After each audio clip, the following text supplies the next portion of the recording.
Hi friends, for our Word Work Center, you're going to use your capital and lowercase letter cards from your Write the Room. So the one that your mommy and daddies have been putting around the house is for you to find.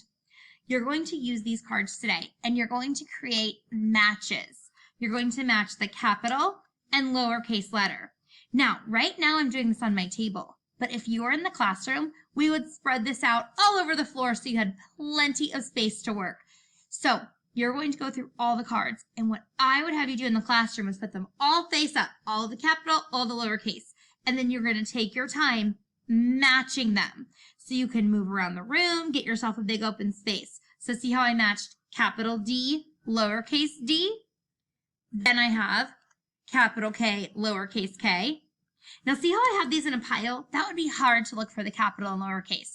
So my suggestion again is to put them all face up and spread them all out on a big table or on the floor. And then you're going to match your capital to the lowercase. All right, friends, I hope you have fun with this one. I'll see you back soon.